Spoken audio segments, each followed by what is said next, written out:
Sex एक ऐसा word है जिसके बारे में लोग खुलकर बात नहीं करते। यौन स्वास्थ्य के बारे में सभी को जानकारी होना जरूरी है। यौन शिक्षा होने से व्यक्ति को जिम्मेदारी, यौन सही उम्र, प्रजनन, जन्म नियंत्रण, सेक्स संयम की जानकारी देता है। यौन स्वास्थ्य की जानकारी आजकल स्कूलों और सार्वजनिक कार्यक्रम के जरिए लोगों को जागरूक किया जाता है। जानकारी के मुताबिक सेक्स के बारे में पेरेंट्स को अपने बच्चों से खुलकर बात करनी चाहिए। ईटीवी भारत आपको सेक्स एजुकेशन के बारे में वो सारी जानकारी दे रहा है जो आपके लिए जानना जरूरी है। यौन शिक्षा के जानकारों का कहना है कि बच्चों को समय पर सेक्स से जुड़े जरूरी पहलू समझा देना चाहिए।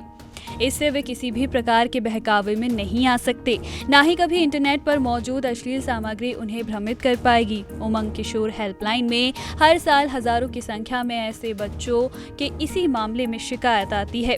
इसकी कोऑर्डिनेटर प्रिया शर्मा कहती हैं कि ऐसे में बच्चों का सही मार्गदर्शन होना जरूरी है। सेक्स एजुकेशन को लेकर ज्यादा से ज्यादा जागरूकता आने से घर में ही बच्चों के साथ हो रहे गलत व्यवहार के मामलों में कमी आएगी।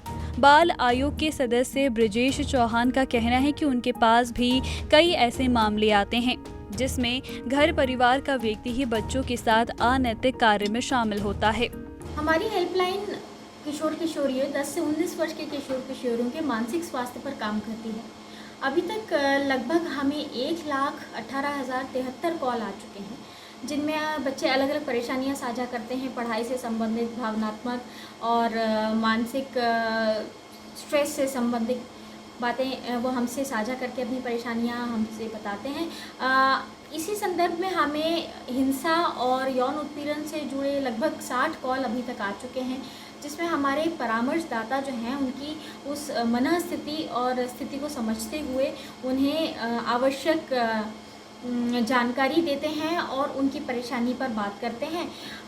इन सारी घटनाओं से उनके मन पर जो असर पड़ता है उसको समझते हुए हमारे जो परामर्शदाता हैं उनकी कोशिश रहती है कि वो काफ़ी नॉन जजमेंटल रहें। वो इस बात का ध्यान रखें कि उनकी भावनाओं को वो और आहत ना होने दें। उनकी कानूनी अधिकारों के बारे में बताते हैं कि क्या ऐसी परिस्थितियां हैं जहां वो अपने अधिकारों का उपयोग करके अपने आप को और सुरक्षित कर सकते हैं। इसी के साथ साथ हम ऐसे कॉल्स में, ख़ास तौर पर ऐसे कॉल्स में कॉल बैक करके ये भी जानकारी लेते हैं कि अब बच्चे का मानसिक स्थिति कैसी है और वह कैसा महसूस कर रहा है, और उनकी आगे भी उनकी मनस्थिति पर काम करके उनकी साइकोलॉजिकल प्रॉब्लम्स को हम जो है कम करने की कोशिश करते हैं। सेक्स के बारे में जानकारी यानी कि सेक्स एजुकेशन का होना बहुत ज़रूरी है, और कहीं ना कहीं इस मामले में हमने पहले भी पत्राचार किया है।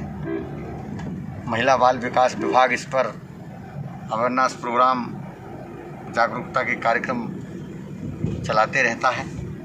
आगे भी हमने कई बार पत्राचार के माध्यम से ये अनुरोध किया है कि इस तरीके के कार्यक्रम चलाना बहुत ज़रूरी है, ताकि बच्चों में अवेयरनेस आए, गुड टच बैड टच। और जिस तरीके से परिवारों में या बच्चों के साथ उनके अपने जिस तरीके से घटनाओं को अंजाम दे रहे हैं, कहीं ना कहीं यह निश्चित तौर पर गंभीर विषय है, और इसको लेकर कहीं ना कहीं सेक्स एजुकेशन को बढ़ावा मिलना चाहिए, ऐसा आयोग के दृष्टिकोण से हम मानते हैं।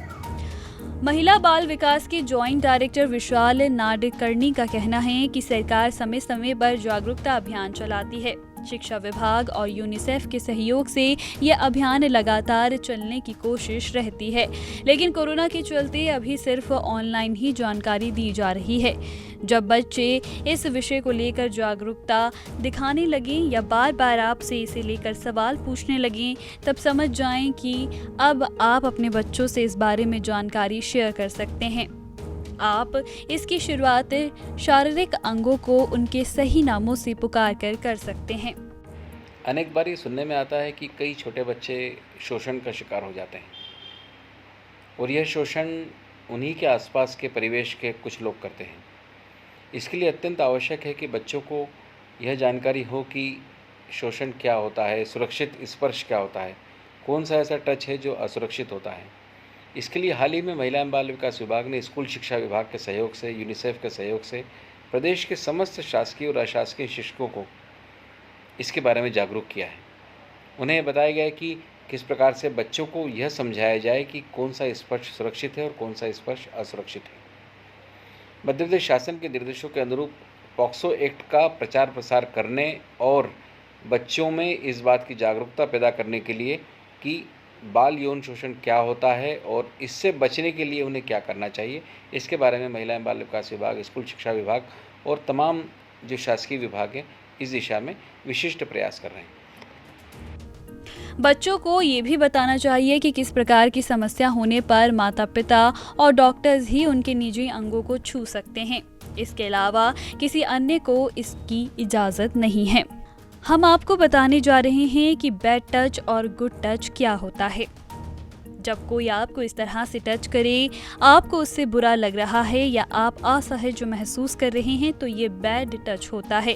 साथ ही अगर कोई अनजान व्यक्ति आपके प्राइवेट पार्ट्स या अन्य जगहों को गलत तरीके से छूने की कोशिश करे तो ये बैड टच होता है। वहीं अगर कोई आपके साथ गलत काम करे और बोले कि किसी को मत बताना तो ये बैड टच होता है। वहीं अगर गुड टच की बात करें, अगर कोई आपको टच करे और उससे आपको अच्छा लगे तो ये गुड टच होता है। कोई आपको प्यार करने के लिए, मदद करने के लिए आपको टच करता है तो आप इसे गुड टच कह सकते हैं। सेक्स एजुकेशन की सहायता से किशोर और किशोरियां किसी भी तरह के यौन रोगों से खुद को बचाकर अपने शरीर को स्वस्थ रख सकते हैं।